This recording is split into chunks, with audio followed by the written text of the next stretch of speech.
Asyhadu an la ilaha illallah wa asyhadu anna Muhammadan abduhu wa rasuluh. Raditu billahi robba wa bil islami dina wa bi Muhammadin nabiyyan wa rasulah. Itu baik yang di Zoom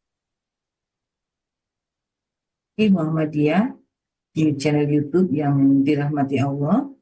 Marilah kajian rutin subuh menguji ini akan segera kita mulai. Dan pada hari ini, tanggal 28 April 2024, atau bertepatan dengan 18 ya 17 Syawal, yang insya Allah pada hari ini akan mengambil tema sholat sebagai basis kedamaian dan kemajuan umat, yang insya Allah akan disampaikan oleh Profesor Dr. K.H. Imam Suprayugo. Dan insya Allah sebelum dimulai kita akan sama-sama semangat. Bismillahirrahmanirrahim. Untuk selanjutnya kita akan ikutin dan simak bersama bacaan ayat suci Al-Quran yang akan disampaikan oleh Ibu Endah. Akan membacakan surat Al-Fat ayat 21 sampai dengan 23. Kepada Ibu Endah kami persilahkan. Terima kasih Ibu Nikmah. Assalamualaikum warahmatullahi wabarakatuh. Waalaikumsalam warahmatullahi wabarakatuh. A'udzu billahi minasy syaithanir rajim. Bismillahirrahmanirrahim. Wa ukhra lam taqdiru 'alaiha qad ahata Allahu biha wa kana Allahu 'ala kulli syai'in qadira. Walau qatalakumul ladzina kafaru lawallawul adbara summa la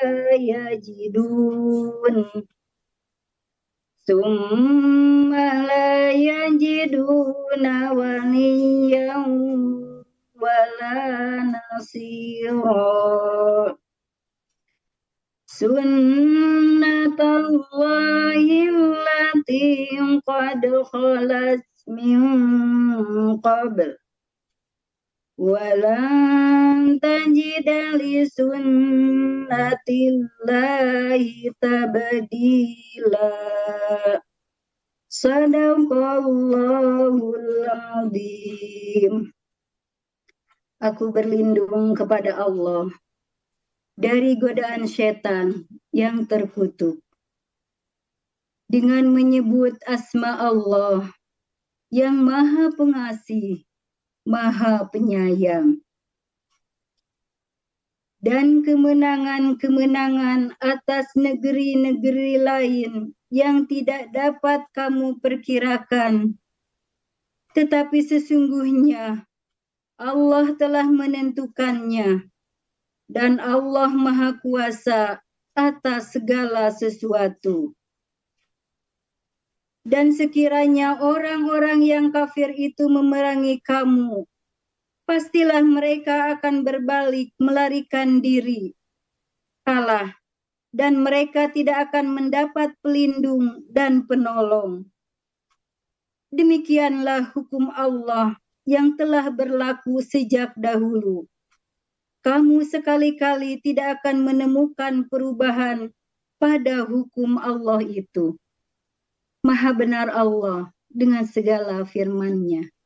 Assalamualaikum warahmatullahi wabarakatuh. Waalaikumsalam warahmatullahi wabarakatuh. Terima kasih Ibu Endah atas bacaan ayat suci Al-Qurannya.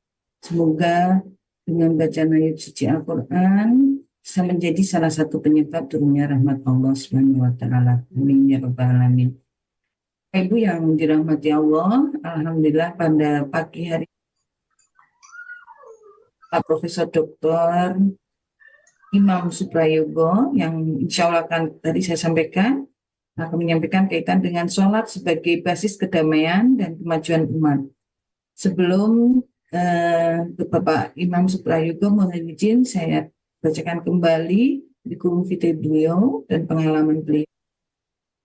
Tinggal di Malang dan pernah berpengalaman menjadi dekan Universitas Muhammadiyah Malang 7 tahun, sebagai wakil rektor Universitas Muhammadiyah Malang 13 tahun, rektor UIN 16 tahun, kemudian anggota pembina Unisma di Malang 10 tahun, dan juga sebagai Ketua Yayasan Universitas Hasyim Asy'ari yang di Jombang 10 tahun, dan saat ini sebagai Ketua Dewan Kurator Universitas Darussalam. Assalamualaikum Pak Imam. Salam warahmatullahi Alhamdulillah. Terima kasih Bapak untuk wabarakatuh. kesediaan menjadi narasumber Pak. Kami Dan untuk selanjutnya kami persilahkan kepada Bapak, dan nanti apabila di jam 6 misalnya ada yang raise hand, maka kita kasih kesempatan untuk bertanya, dan bila belum ada maka Prof. Imam bisa melanjutkan juga materinya. Persilakan Prof. Assalamualaikum warahmatullahi wabarakatuh. Alhamdulillahilladzi arsala rasulahu bil huda wa dinil haq liyudhhirahu ala dini kullihi walau karihal musyrikun. Asyhadu an la ilaha illallah wahdahu la syarikalah wa asyhadu anna Muhammadan abduhu wa rasuluh. Allahumma sholli ala Muhammad wa ala ali Muhammad la nabiyya ba'dah amma ba'du. Yang saya hormati ibu-ibu, bapak-bapak, peserta ngaji subuh yang insya Allah dirahmati oleh Allah. Kita banyak bersyukur pada Allah. Salawat dan salam kita persembahkan ke hadapan ikutan kita Muhammad Rasulullah Sallallahu Alaihi Wasallam. Ibu dan bapak-bapak sekalian, saya tentu senang sekali bersyukur selalu diajak ngaji bersama oleh ibu-ibu Aisyah di Bandung ini, yang di posting atau disiarkan lewat TV-mu. Maka saya senang sekali. Pada pagi hari ini kita bicara tentang sholat sebagai basis kedamaian dan kemajuan umat.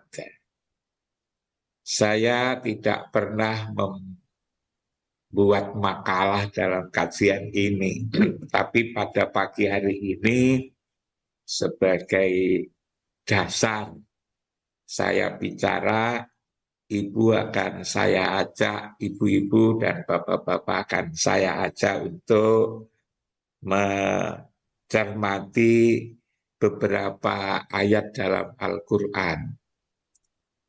Ialah surat Al-Baqarah ayat 143,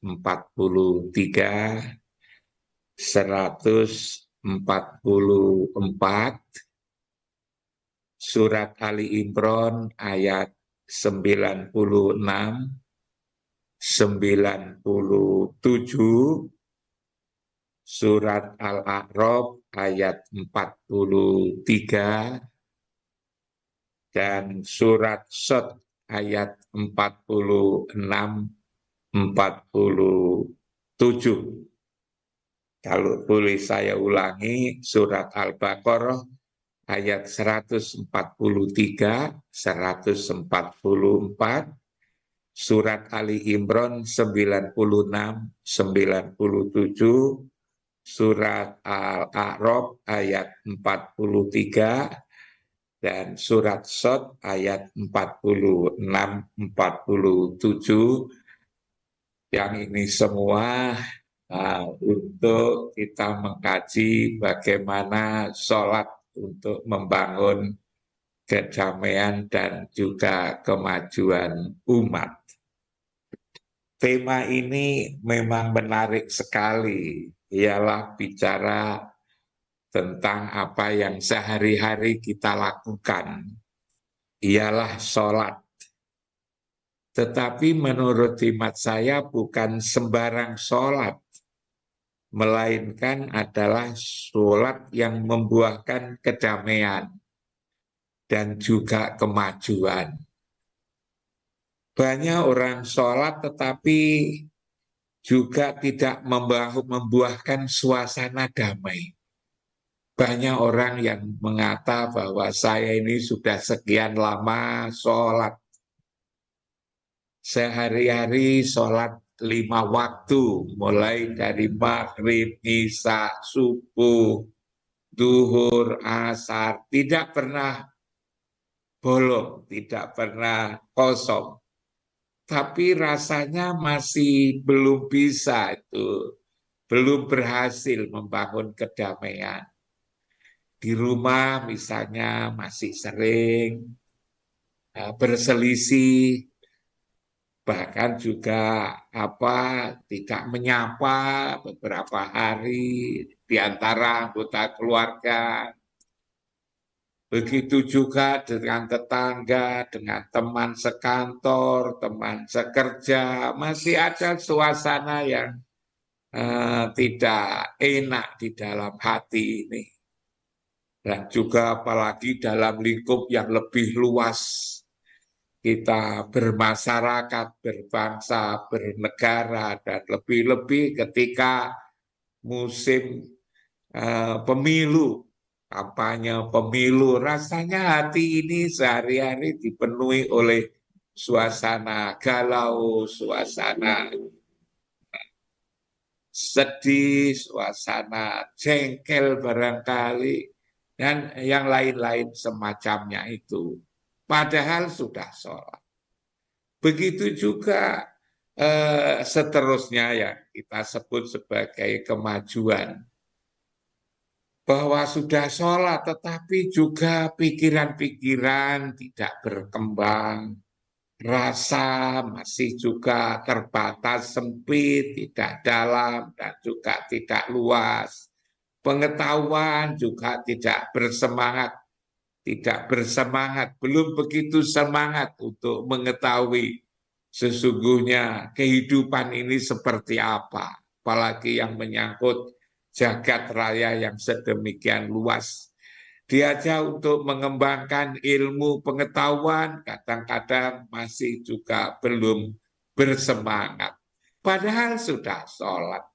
Maka lalu saya katakan, tidak sembarang sholat, tetapi sholat bagaimana yang membuahkan kedamaian dan juga kemajuan umat ini. Karena itu mungkin juga sholat ada sesuatu yang jangan-jangan tertinggal ya, yang belum belum kita dalami, kita renungkan secara mendalam. Jangan-jangan sholat yang kita lakukan ini hanya sebatas rutin ya, sesuatu yang biasa sehingga tidak membuahkan kesan yang mendalam, yang menjadikan hubungan antara ruhani kita dengan Allah itu menjadi dekat ya. Jangan-jangan seperti itu, atau ada aspek lain yang tertinggal, yang belum menjadi perhatian kita. Jangan-jangan itu. Maka pagi hari inilah Ibu dan Bapak sekalian, saya ajak untuk mirsani ya, melihat itu beberapa ayat Al-Quran itu tadi. Tentang bagaimana rukun sholat, apa yang harus kita lakukan dan kita persiapkan, bacaan sholat, gerakan-gerakan sholat, bahwa di dalam sholat itu ada rukun kolbi, ada rukun kauli, ada rukun fi'li, ada rukun kauli, rukun kolbi, misalnya niat dan tertib. Rukun kauli ialah bacaan-bacaan sholat, misalnya ada 5 itu. Lalu kemudian juga rukun fi'li, gerakan-gerakan sholat yang kalau kita perhatikan ada 6 yang harus kita lakukan, yang berjumlah semuanya ada 13. 13 rukun sholat, semua sudah kita lakukan. Tetapi mengapa ini terasa kurang ada dampak, kurang ada kesan, padahal itu sehari-hari kita lakukan. Maka ibu bapak sekalian, saya ajak memperhatikan ayat-ayat Al-Quran seperti yang saya katakan itu tadi. Misalnya dalam sholat itu ada kita mesti harus menghadap kiblat. Dalam sholat itu kita mesti harus menghadap kiblat. 5 kali sehari semalam kita harus menghadap satu titik. Ialah kiblat itu. Yang disebut dengan Baitullah. Yang ditandai dengan bangunan Ka'bah. Yang ada di tengah-tengah Masjidil Haram. Ada apa itu sebetulnya? Kalau kita membaca surat Al-Baqarah ayat 143, di sana ada potongan ayat wa ma ja'alnal qiblata allati kunta 'alaiha illa lina'lama mayat tabi'ur rasul mimma yang qalibu ala akibai. Kalau diterjemahkan, kami tidak menjadikan kiblat yang dahulu kamu berkiblat kepadanya, melainkan agar kami mengetahui bahwa kami mengetahui siapa yang mengikuti Rasul dan siapa yang berbalik ke belakang. Ternyata itu diterangkan bahwa mengapa kita itu menghadap kiblat. Di surat Al-Baqarah ayat 43 dikatakan sedemikian penting kiblat itu. Kiblat ternyata adalah untuk mengetahui, untuk mengetahui bahwa kamu mengikuti Rasul atau tidak. Mengikuti Rasul atau tidak itu ditandai dengan menghadap ke kiblat ini. Maka sedemikian penting kiblat ini. Bahkan di ayat 144 dikatakan qad nara taqalluba wajhaka fis sama falan waliyannaka kiblatan tardoha fawalli wajhaka sataral masjidil haram. Aku melihat engkau menengadahkan wajahmu ke langit. Kami akan tunjukkan, kami akan palingkan wajahmu ke kiblat yang kau sukai. Di mana kiblat yang kau sukai itu? Fawali wajhaka satarul masjidil haram. Kita hendaknya disuruh untuk menghadap kiblat, menghadap ke arah ke Masjidil Haram. Fawali wajhaka satarul masjidil haram. Jadi penting sekali ternyata kita harus berkiblat. Tapi pertanyaannya adalah, pernahkah kita memperhatikan betapa pentingnya tempat itu? Kaum muslimin seluruh dunia. Kaum muslimin seluruh dunia. Yang sebelah timur, orang-orang Indonesia, Malaysia, Singapura, Thailand, Australia sana menghadap ke barat, menghadap ke Baitullah, yang tandanya adalah Ka'bah. Sebetulnya bukan menghadap Ka'bah, Ka'bah itu hanya tanda. tanda bahwa di situ itu adalah Baitullah. Yang orang Rusia sebelah utara menghadap ke selatan. Orang Yaman menghadap ke utara. Orang Eropa, orang Inggris, Prancis, Belanda, Belgia, Jerman menghadap ke timur. Semua menghadap ke tempat titik ini. Pernahkah kita, Ibu dan Bapak sekalian, mempertanyakan, ada apa kita sehari kok 5 kali menghadap ke tempat itu? Kalau itu tidak penting, saya kira itu tidak sedemikian banyak kita ke sana setiap hari. Kita ke satu tempat, ke rumah seseorang setiap minggu sekali atau sebulan sekali. Itu kan menggambarkan betapa penting. Padahal hanya sebulan sekali, 1 minggu sekali. Ini setiap hari 5 kali. Begitu juga kita ini sebelum wafat, bagi yang mampu diwajibkan untuk berziarah ke tempat itu, walaupun hanya sekali. Lewat umroh atau haji. Sebelum meninggal kita suruh untuk berziarah ke tempat itu. Betapa pentingnya tempat itu. Juga kita tahu betapa pentingnya lagi tempat itu. Sampai seluruh kitab suci menyebut nama tempat itu dengan sebutan yang berbeda-beda. Taurat menyebutnya jantung alam, Zabur menyebutnya pusat dunia, Injil menyebutnya subuh alam, Al-Quran menyebutnya rumah Allah atau Baitullah. Orang Jawa menyebutnya pusering bumi. Kita tidak tahu orang Bandung menyebutnya apa itu. Tapi ini kan betapa, ini penting sekali, ini penting sekali. Nah, lalu apa sebenarnya itu?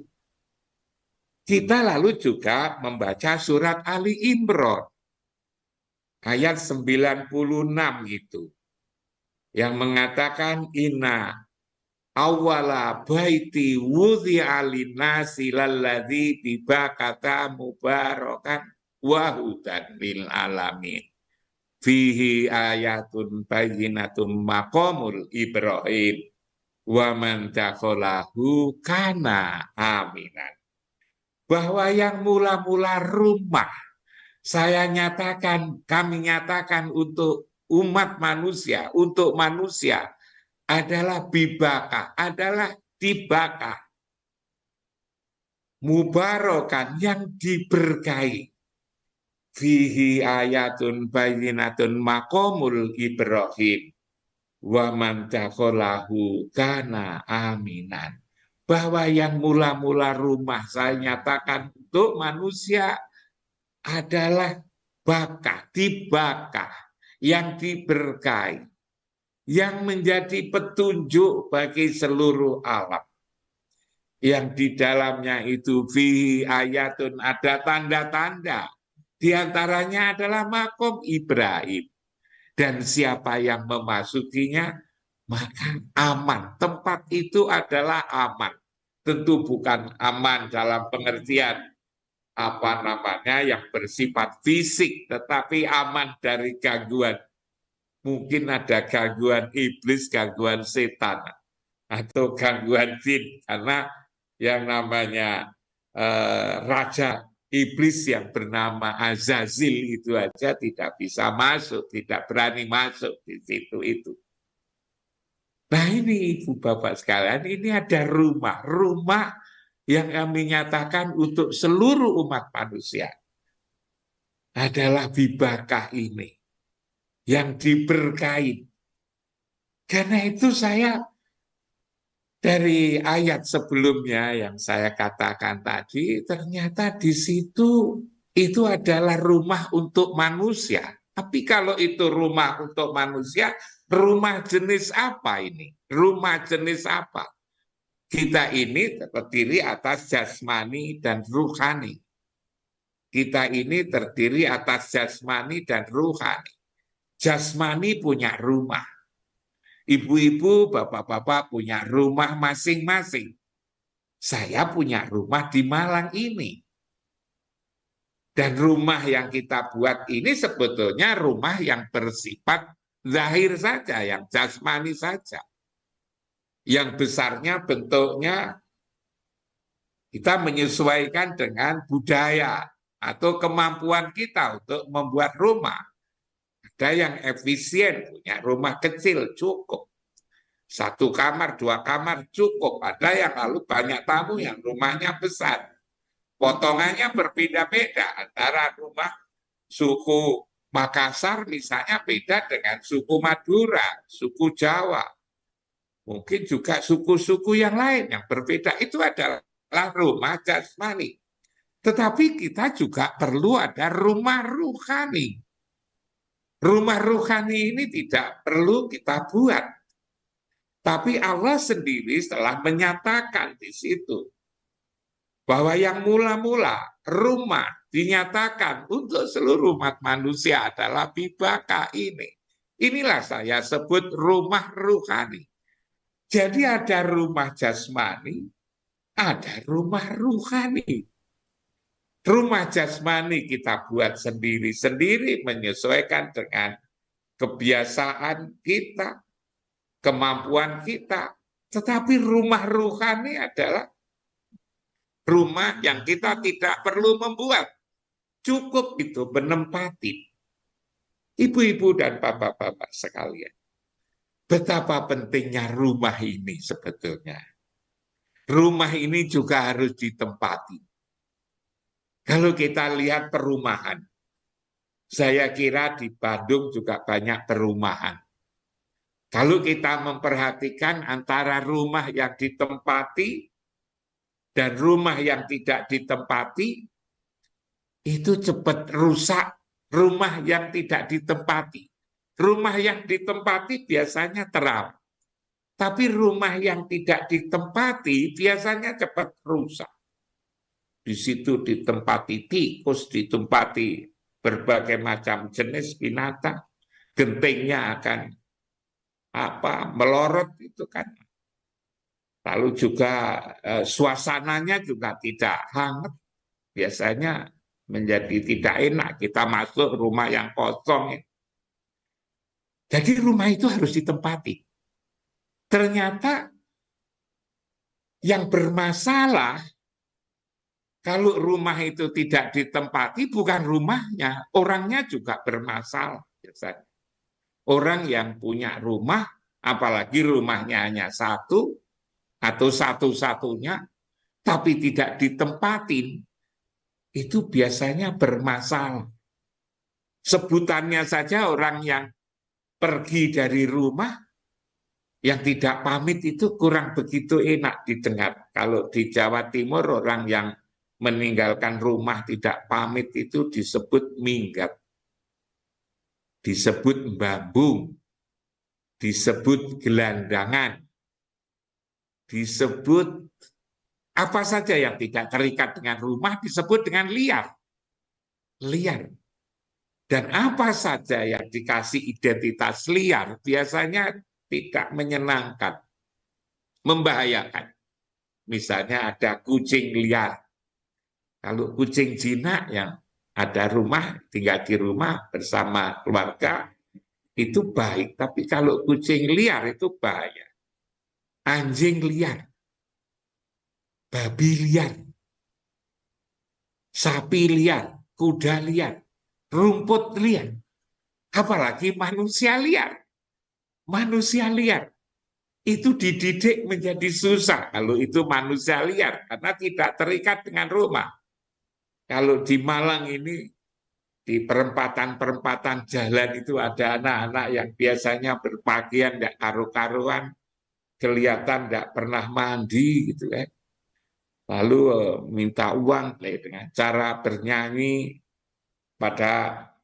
minta kepada orang yang lagi berhenti di perempatan jalan. Orang-orang seperti itu susah untuk dididik. Kenapa? Karena itu liar. Tapi itu adalah liar jasmani saja sebetulnya.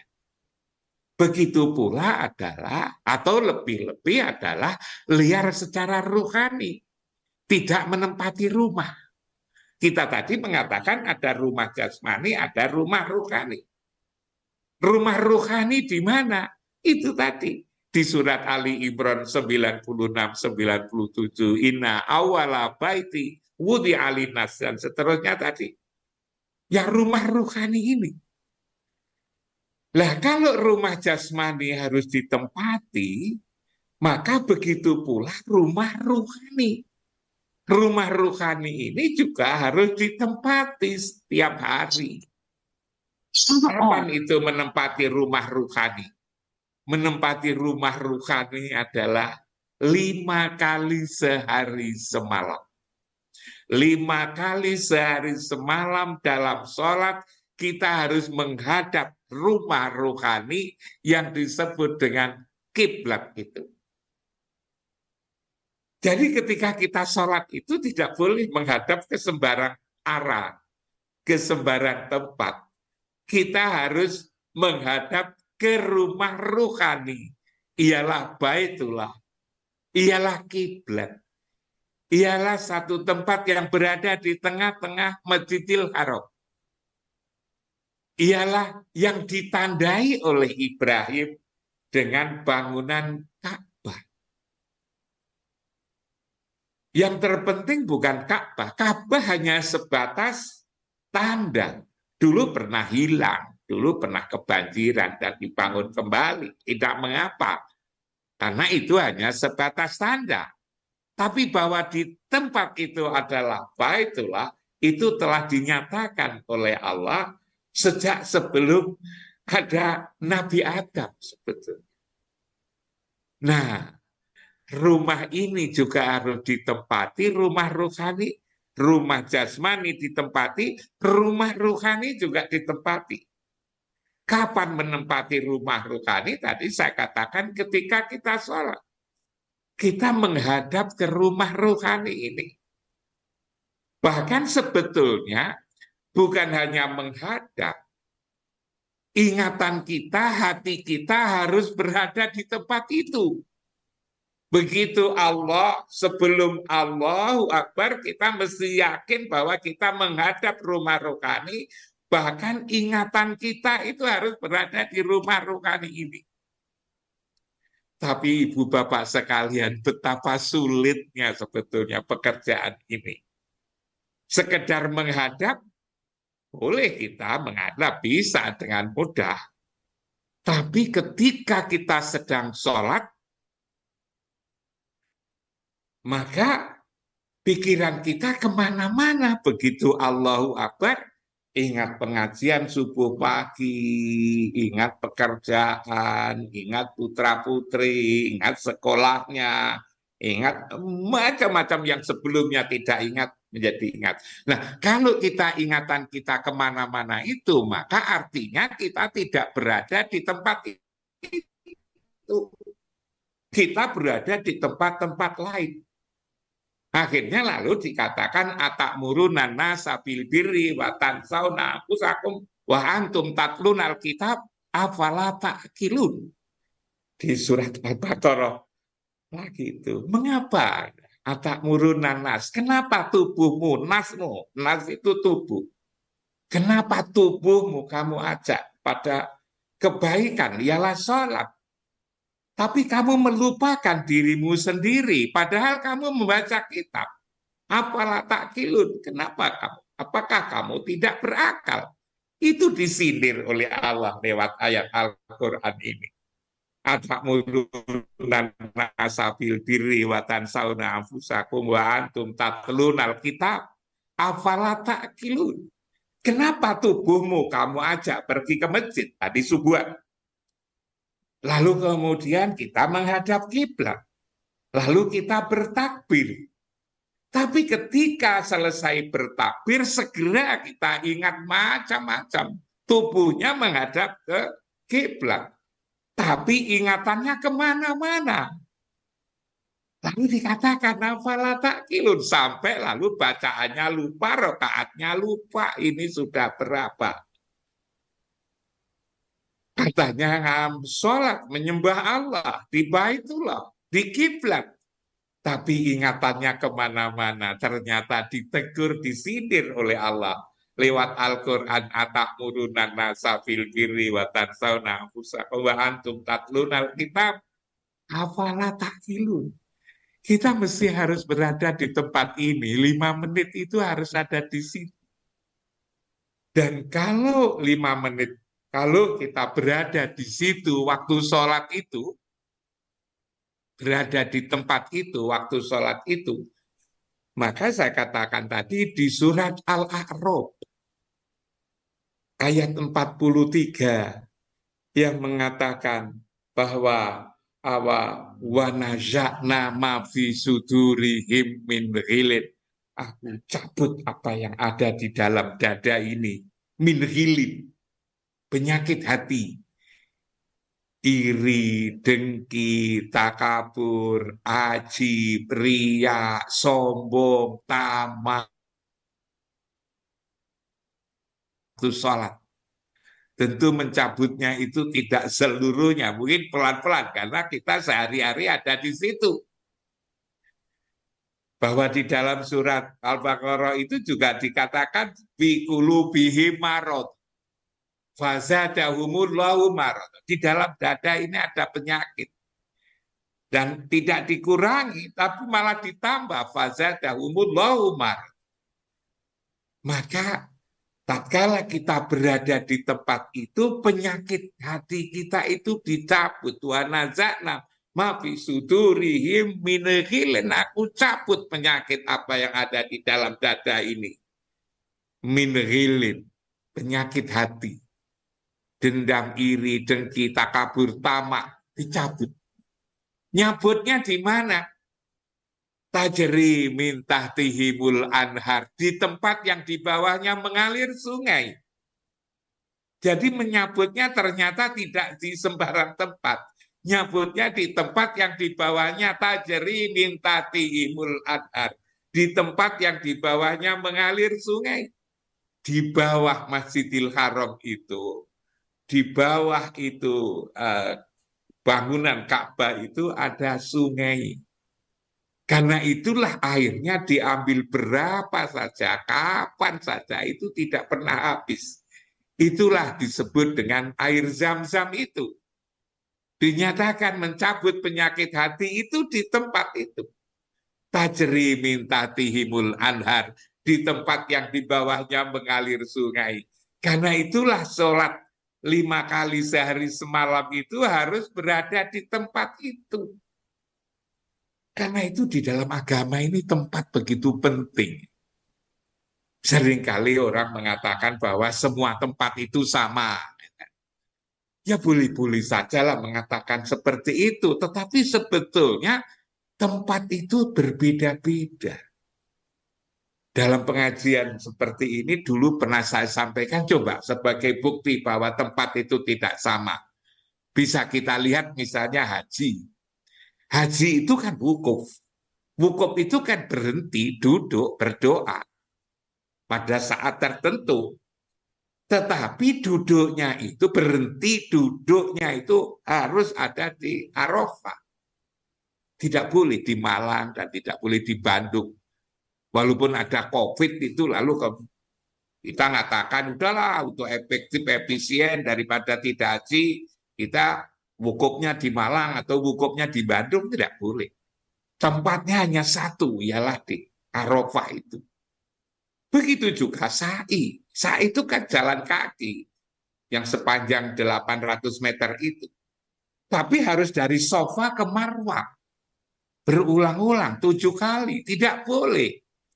Di Malang misalnya banyak itu jalan lurus itu yang lebih dari 800 meter, 1 kilo. Di Bandung saya kira juga banyak. Tapi tidak bisa. Sa'i itu lalu di Malang atau di Bandung. Harus di Sofa dan Marwah. Itu tempatnya harus khusus, terpilih. Begitu juga yang namanya lempar jumroh. Lempar jumroh itu adalah hanya mengambil kerikil di Musdalifah, lalu dilemparkan. Tapi melemparnya itu harus di Mina. Dan itu pun tempatnya tertentu, ula, wusko, dan akoba.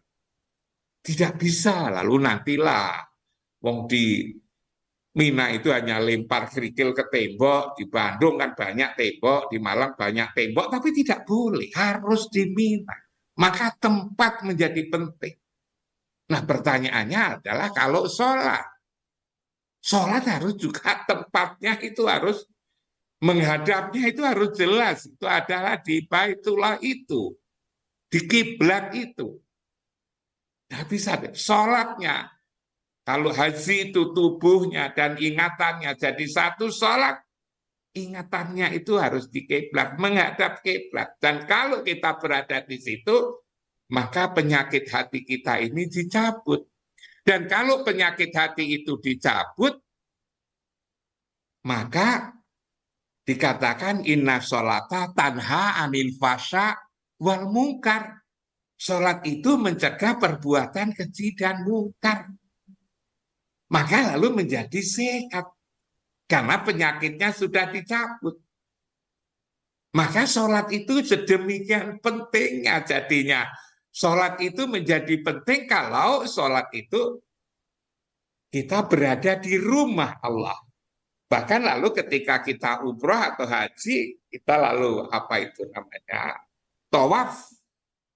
Pada putaran kedua itu doanya kan sama itu. Allahumma inna hadzal baita baituka wal karoma karomuka wal amna amnuka wal abda abduka.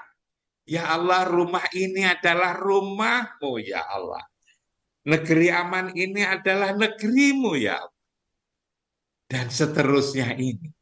Ini kan menggambarkan ini betapa titik yang ada kiblat yang namanya Baitullah itu begitu penting.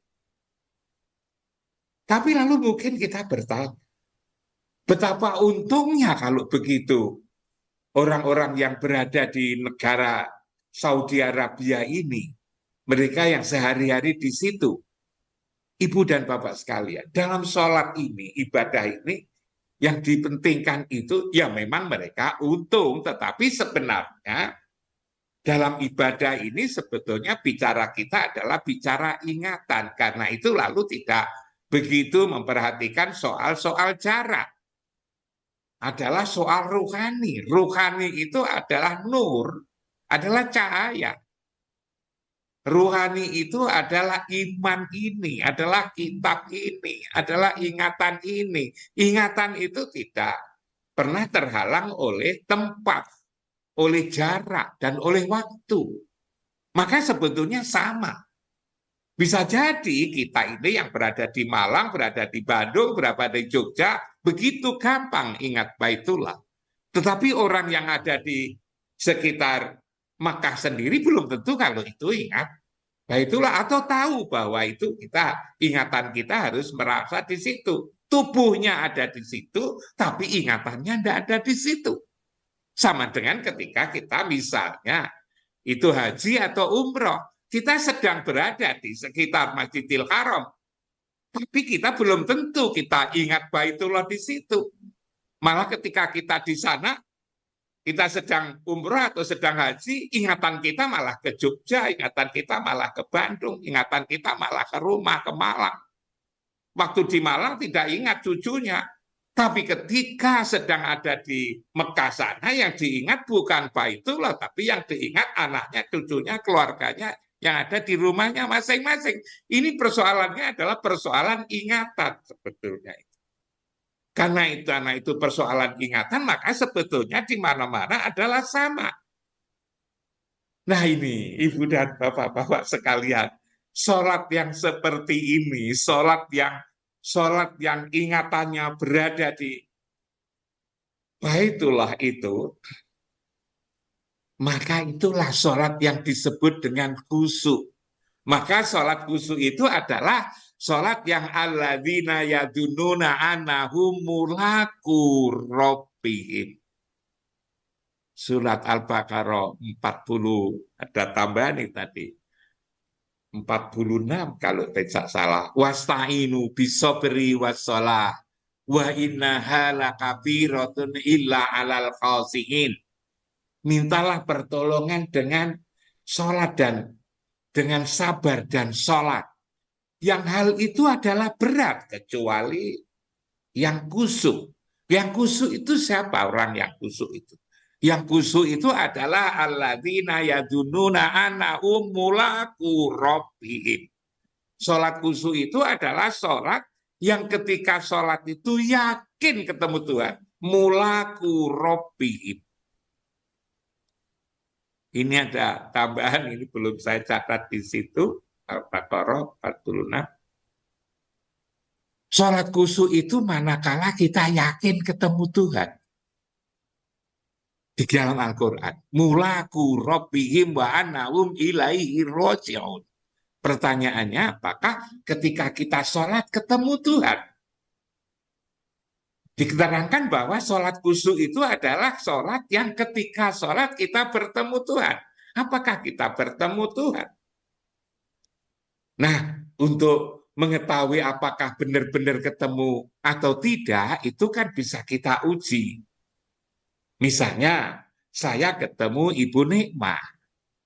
Saya ketika saya ngomong ketemu Ibu Nikmah, maka akan ditanya kapan bertemu. Saya harus bisa menjawab. Ialah subuh mengaji, hari akad pagi. Sudah bisa menjawab satu. Masih ada pertanyaan lagi. Di mana bertemu?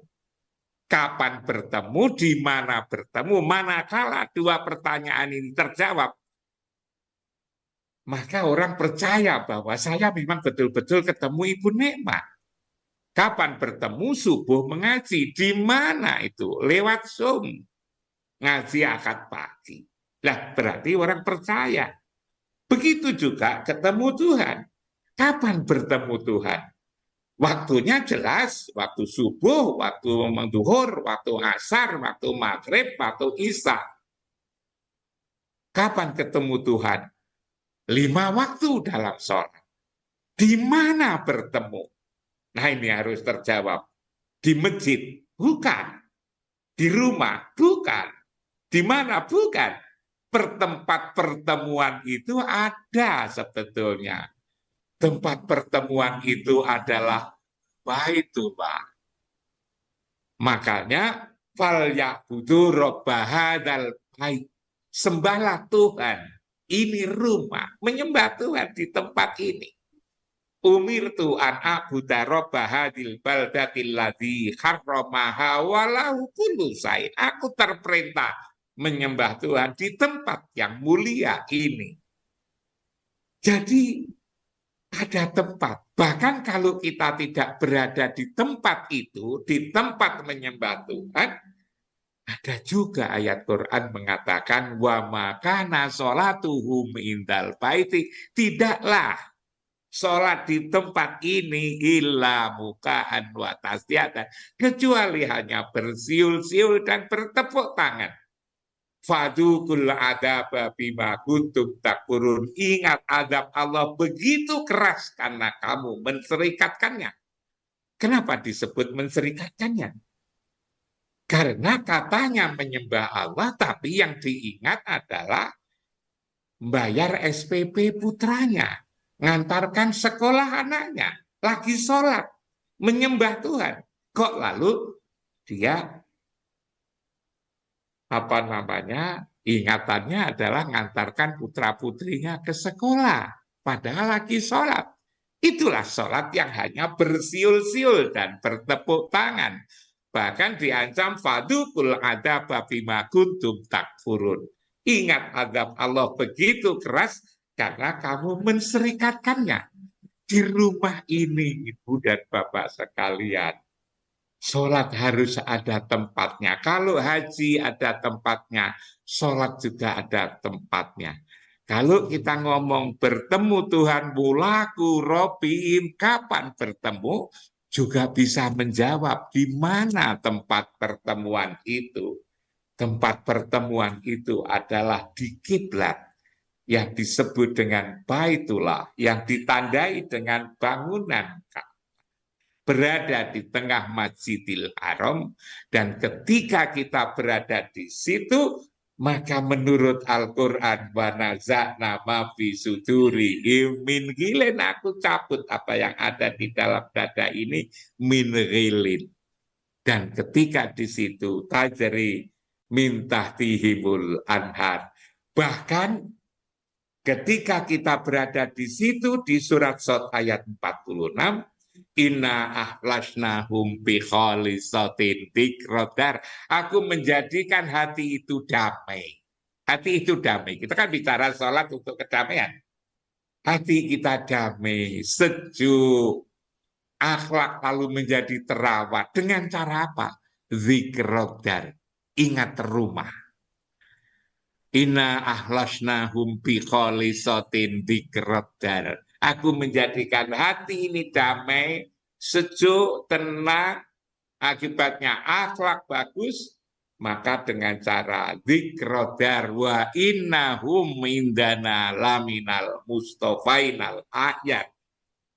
Orang-orang yang selalu ingat rumah, merasa berada di Baitullah itu, ingatannya di situ, bagi Allah akan menjadi manusia pilihan terbaik. Wa innahum indana laminal mustofainal ahyar. Di surat Shad ayat 46-47. Jadi ketika kita sholat, lalu berada di kiblat, berada di Baitullah, di tempat sholat, yang ingatan kita selalu di situ, maka penyakit hati kita dicabut, maka hati kita merasa damai, lalu apalagi kita akan dijadikan oleh Allah menjadi manusia pilihan terbaik. Wa innahum indana laminal mustofainal ahyar. Menjadi manusia pilihan terbaik. Karena kita berada di tempat itu. Karena itulah lalu juga ketika kita sholat ini barangkali ini yang selama ini belum mendapatkan perhatian, padahal di Quran saya nyatakan, saya sampaikan di surat Al-Baqarah 143, 144, surat Ali Imran 9697, surat Al-A'raf ayat 43, surat Shad 46-47, masih saya tambah tadi beberapa ayat yang secara spontan saya ingat kembali, Al-Baqarah 46, dan seterusnya tadi. Lalu mengapa menjadi maju? Pertanyaannya itu adalah bagaimana menjadi maju? Karena ketika kita itu berada di tempat itu, dikatakan inna awwala baiti wudi'a linnasi lalladzi bibakata mubarakan wa hudan lil alamin. Tempat itu ternyata bisa mudah untuk mendapatkan inspirasi. Mendapatkan inspirasi itu kalau saya, Ibu dan Bapak sekalian, saya selalu bertanya sejak dulu, ada apa tempat itu? Tatkala ingat tempat itu ada Nabi Ibrahim, kita ingat Abi Ibrahim, kita ingat Ismail, kita ingat Siti Hajar, kita ingat Muhammad Rasulullah Sallallahu Alaihi Wasallam, maka lalu inspirasi itu menjadi muncul. Saya terus terang aja, pengalaman pribadi Ibu dan Bapak sekalian. Saya dulu ketika menjadi rektor itu setiap pagi menulis artikel. Sampai kira-kira 10 tahun tanpa pernah berhenti. Karena itu saya punya makalah itu kalau tidak salah makalah pendek. 3 halaman, 4 halaman itu sudah terkumpul sekitar 4.600 judul. 4.600 judul. Kalau saya print out, tulisan saya itu saya sudah tidak kuat membawa sendiri. Gitu ya.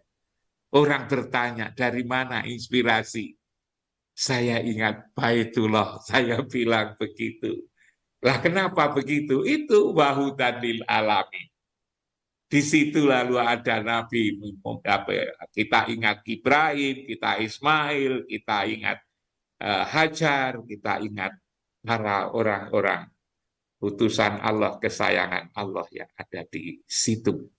Nah ini Ibu Bapak sekalian, bahwa sholat lalu melahirkan kedamaian tadi. Dengan kita selalu berada di kiblat itu, yang ternyata kiblat ini sedemikian penting dalam kehidupan. 5 kali sehari semalam penduduk bumi itu harus berada di tempat itu.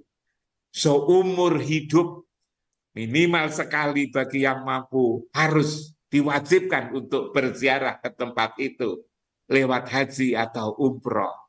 Semua kitab suci menyebut nama tempat itu dengan sebutan yang berbeda-beda. Karena itu betapa pentingnya tempat itu. Dan dari tempat itu, tatkala kita selalu merasa berada di tempat itu, wa innahum indana laminal mustofainal ahyar, bagi Allah, orang yang selalu berada di tempat itu akan menjadi manusia pilihan terbaik. Karena itulah sholat bisa membangun menjadi basis kedamaian dan bagi kemajuan umat. Demikian Ibu-ibu, Bapak-bapak, Bu Hikmah, barangkali ini sudah jam 6:10, mungkin ada yang bertanya. Tadi dikatakan Ibu Hikmah jam 6, kalau ada yang bertanya supaya diberi waktu. Terima kasih, demikian Ibu, silakan. Terima kasih Prof. Imam Suprayogo, tadi disampaikan merawat rumah jasmani dan juga rumah rohani gitu ya, yang ternyata dalam merawat itu perlu keteguhan dan ya perlu persiapan juga ya. Ya. Dipersilahkan untuk yang ingin bertanya bisa langsung raise hand atau kemudian membuka mic-nya. Dipersilahkan Bapak Ibu. Ini ada Pak Iqbal, persilakan Pak Iqbal. Terima kasih Bu Nikmah. Assalamualaikum warahmatullahi wabarakatuh. Waalaikumsalam warahmatullahi wabarakatuh. Prof, saya mencoba mengembangkan pemahaman dari dasar yang sudah diusahakan Prof tadi, bahwa berarti kembali ke rumah roh, masjid, Baitullah, itu sesungguhnya merawat fitrah. Apakah ini tepat apa tidak? Karena saya punya pandangan fitrah itu berarti beragama, bertuhan kepada Allah. Fitrah itu berarti kecenderungan berbuat kebaikan. Maka ketika kita melakukan salat, seolah-olah kita menumbuhkan energi kekuatan untuk berbuat kebaikan, untuk berbuat maslahat, untuk berada pada jalan yang siratal mustaqim, jalan yang tidak menyimpang dari itu. Pemahaman ini muncul setelah menyerap apa yang disampaikan Prof tadi. Dan tamsil yang disampaikan Prof amat tepat. Kalau rumah tidak pernah ditempati kan tidak terurus, menjadi sumpek, bahkan cepat rusak. Tetapi rumah yang ditempati pasti terurus. Artinya, kalau kita tidak pernah tinggalkan sholat, roh kita terawat, fitrah kita terjaga. Tapi kita tinggalkan sholat, maka roh kita tidak terawat, fitrah kita tidak terawat, maka tampaknya jelek banget itu rumah kita. Gitu. Ini pandangan yang saya pahami dari Prof. Fatih. Yang kedua, Prof, saya coba hubungkan dengan fenomena yang kita saksikan pada saat Lebaran Idul Fitri. Orang yang bekerja di kota. Mungkin dia punya rumah yang besar, rumah yang mewah, di tengah kehidupan perkotaan yang mewah, metropolitan. Tapi pada saat Lebaran, dia kepingin pulang kampung yang sederhana kampungnya. Ya, kampung yang tidak megah seperti tempat dia tinggal di kota. Nah, ini kan sesuatu yang mungkin seperti yang diungkapkan Prof tadi. Di tengah kemewahan hidup apapun, kerinduan fitrah itu adalah kembali ke masjid untuk salat. Seperti kita yang bekerja mencapai prestasi luar biasa, tapi ketika tiba Lebaran tetap saja kepingin pulang kampung. Kampung yang sederhana, tapi di sanalah kedamaian, kesejukan mungkin ditemukan. Jadi ukurannya adalah kesejukan, kedamaian itu harganya tidak bisa disetarakan dengan kemewahan lahiriah, dengan kemegahan lahiriah. Dan itulah fitrah yang kita tumbuhkan. Yang terakhir, Prof, saya masih belum bisa pahami ketika orang mengatakan Idul Fitri berarti meraih kemenangan. Nah, saya sering dalam hati bertanya, Prof, kemenangan terhadap apa? Kalau dikatakan kemenangan telah meraih fitrah dan melawan hawa nafsu, pertarungan itu kan terus-menerus. Bukan cuma pada saat Idul Fitri, bukan pada saat Ramadan. Maka saya agak sulit memahami makna meraih kemenangan itu, Prof, di bulan suci Ramadan. Sebab pertempuran belum berakhir. Ya, selama hayat itu jihad kan tetap berjalan. Bagaimana kita bisa mengklaim bahwa kita telah meraih kemenangan di Idul Fitri? Misalnya itu. Nah, itu 3 poin, Prof, yang saya coba ungkapkan di hadapan Prof. Moga-moga ada pencerahan lebih lanjut dari Prof. Hatur nuhun, nasru minallah wa fathun qarib, wa basyiril mu'minin. Assalamualaikum warahmatullahi wabarakatuh. Salam warahmatullahi wabarakatuh. Silakan Prof untuk memberikan Waktunya masih ada Ibu Hikmah ya. Sampai jam berapa? sampai jam 6.30, Prof, masih ada 17 menit. Masih ada 13 menit. Ya. Terima kasih. Saya ingin nyoba menjawab pertanyaan Bapak Iqbal Abdul Karim. Saya senang sekali. Mohon maaf nanti kalau saya lupa di antara 3 itu tadi pertanyaan. Saya mulai dari yang terakhir, yang Idul Fitri itu kita kok selalu mengatakan kemenangan itu menang dari siapa gitu. Dalam bulan kita ini sebetulnya di dalam dada kita ini ada 2 kekuatan sebetulnya. Di surat At-Taghabun ayat 2 itu kan dikatakan waladzi khalaqakum faminkum kafirun wa minkum mu'minun. Di dalam dirimu itu bahwa Allah telah menciptakan pada dirimu. Nah, diri yang satu itu ada unsur kekafiran, ada potensi kekafiran, ada potensi mukmin. Yang itu sehari-hari sepanjang waktu seperti yang dikatakan oleh Pak Iqbal itu berlomba kompetisi mana yang dimenangkan. Tentu yang kalau agama kita mengharap agar iman kita itulah yang dimenangkan dari hawa nafsu, bahwa kita ini di dalam dada kita ini seperti pengajian beberapa waktu yang lalu saya katakan ada 17 jenis penyakit hati. Mulai dari pantang kelintasan, pantang kerendahan, pantang kekurangan, pantang kalah, ajib, ria, sombong, takabur, hasud, dan sebagainya, jumlahnya 17.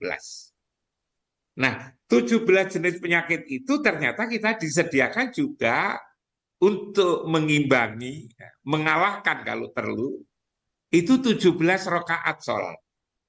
Kita ini sehari semalam sholat itu 17 rakaat. Tapi ternyata belum mampu. Maka lalu dilatih untuk memerangi hawa nafsu itu sebulan penuh. Sebulan penuh itu disuruh untuk mempuasakan, untuk berpuasa. Lalu mempuasakan dari apa? Ya tentu mulai dari syariahnya. Syariahnya itu adalah mencegah makan, minum, dan tidak melakukan hubungan suami istri di siang hari. Tapi itu sebetulnya hanya dari aspek syariahnya saja. Lalu hakikatnya apa yang lebih dalam dari itu? Yang lebih dalam dari itu adalah mengalahkan, mempuasakan hawa nafsu dunia setan. Yang pada diri kita, kekafiran kita itu. Pada bulan puasa itu sebulan penuh kita disuruh untuk mempuasakan hawa nafsu dunia setan. Karena itulah kalau bulan puasa itu setan dibelenggu, itu setan di mana? Ya setan yang ada pada diri kita masing-masing itu supaya dibelenggu. Pada bulan puasa setan yang ada pada diri kita itu supaya dibelenggu. Justru itu sebetulnya puasa yang hendaknya dilakukan. Karena itu maka diingatkan oleh hadis Nabi, kamin so'imin laisa lahu min siyami ilal ju wan atos. Banyak orang yang puasa tetapi tidak mendapatkan apa-apa dari puasanya kecuali lapar dan dahaga. Maka sebetulnya dari peringatan hadis ini, puasa bukan hanya sekedar mendapatkan lapar dan dahaga, mengurangi berat badan, tetapi adalah untuk mengalahkan hawa nafsu dunia setan yang ada pada diri kita masing-masing. Karena itu kalau bulan hari raya disebut kemenangan, maka yang menang itu siapa? Yang menang itu adalah mukmin, iman. Makanya yang diseru untuk puasa itu adalah bukan insan. Kalau insan, anas, al-basar, bani Adam itu tertuju kepada tubuh. Tapi kalau itu ya ayyuhalladzina amanu, hai para iman. Iman itu siapa sebetulnya? Kita seringkali menerjemahkan dengan sebutan percaya. Ya enggak salah lah, itu enggak apa-apa. Tapi sebetulnya iman itu bukan kata kerja. Kalau percaya kan kata kerja. Iman itu sebetulnya kan amanah yu'minu imanan, kata benda. Kalau itu kata benda maka bukan percaya, tetapi adalah kepercayaan. Kepercayaan siapa? Adalah kepercayaan Allah yang ada pada diri kita. Dalam dada kita ini ada kepercayaan Allah. Itulah ruh itu kan. Yang diterangkan di surat Az-Sajdah ayat 9, summa sawahu wa nafakha fihi min ruh wa ja'ala lakum sam'a wal afida qalilan ma tashkurun wa summa sawahu wa nafakha fihi min ruh wa ja'ala lakum sam'a wal absara wal afida qalilan ma tashkurun. Maka dijadikanlah pendengaran, penglihatan, dan hati. Tapi sedikit yang bersyukur. Ruh inilah yang ditiupkan oleh Allah, itulah ruh. Itulah disebut iman. Kepercayaan kepada percayaan Allah yang ada pada diri kita ini. Karena itu diri kita ini sebetulnya juga tahu mana yang baik, mana yang tidak baik, mana yang pantas, mana yang tidak pantas. Mana itu harus dilarang, harus dihindari. Tentang misalnya penyimpangan korupsi, jangan dikira banyak orang tidak tahu tentang korupsi itu jelek, buruk, harus dicegah. Semua sudah tahu karena di dalam dada itu sudah ada petunjuk yang mengatakan itu jangan kamu lakukan. Ini hindari, itu jauh, itu tahu sebetulnya. Hanya lalu kita mendustakan pada suara batin ini. Nah, itulah yang namanya iman, kepercayaan Allah yang ada pada diri kita. Hendaknya iman ini mempuasakan. Pada satu bulan ini mempuasakan hawa nafsu dunia setan. Hendaknya membelenggu hawa nafsu dunia setan itu dibelenggu pada bulan puasa. Karena itu puasa kalau itu dari sisi hakikat memang tidak gampang. Ini lalu menjadi berat sekali. Nah, iman itulah harus menang.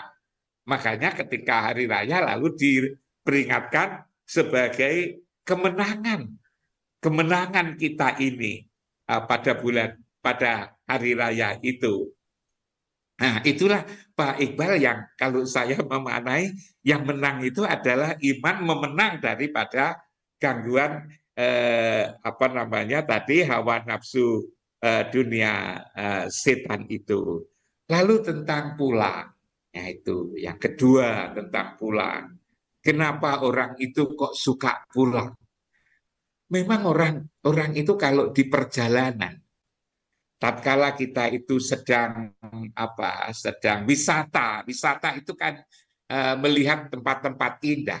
Tatkala kita melihat tempat-tempat indah itu pun kita juga tidak mau lama-lama 1 bulan, 2 bulan, tidak mau paling-paling hanya dalam waktu singkat. Betapa indah tempat wisata kita kepingin pulang. Begitu pula ketika kita kerja di kota, rumahnya begitu bagus, kendaraannya begitu bagus, apa-apa saja ada, tapi kita juga kepingin pulang. Walaupun tempat pulang seperti yang disebut oleh Pak Iqbal tadi, tidak seberapa indahnya, tapi lebih suka. Nah, kita hidup ini rasa-rasanya juga wisata itu sebetulnya. Wisata di dunia ini. Seharusnya kita juga lebih suka pulang sebetulnya. Dan pulang di hari raya itu juga menjadi pelajaran bahwa sebetulnya pulang itu menjadi sesuatu yang mengasihkan. Yang kita lebih senang pulang seharusnya. Bahkan lalu kemudian meninggal itu sebetulnya juga pulang. Ruhani kita pulang. Hanya pertanyaannya kenapa kita ini kok takut? Kalau pulang, kalau meninggal itu kok takut? Mungkin mengira bahwa di dunia ini lebih enak daripada di sana, padahal di sana jauh lebih enak daripada di sini. Bisa jadi kita takut pulang itu karena ada 4 hal yang tidak kita miliki. 1 misalnya tidak tahu jalan menuju pulang. Kita pulang itu menjadi menyenangkan kalau 1 tahu jalan menuju pulang. Yang kedua, tahu alamat tempat pulang itu di mana. Yang ketiga, itu oleh-oleh ketika kita wisata kan harus bawa oleh-oleh pulang, cukup. Lalu yang keempat, kita ini tahu siapa nanti yang akan menerima ketika kita kembali nanti. Kalau 4 hal ini, tahu jalan pulang, tahu alamat pulang, oleh-olehnya cukup, bisa membayangkan siapa yang akan menerima nanti ketika kita pulang. Tentu kita senang sekali. Siapa yang akan menerima nanti ketika kita kembali pulang ke akhirat? Itu di surat yang mengatakan ya ayat Tuhan, ayat Tuhan.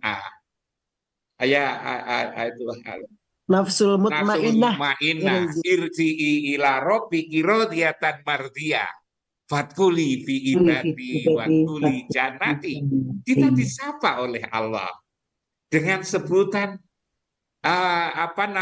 nafsul mutmainnah, nafsu yang sudah dikalahkan oleh iman kita ini. Indah, diseru oleh Allah bahwa engkau pulang irji'i, kembalilah kamu kembali. Kembali kemana? Ila rabbiki radiyatan mardiyah.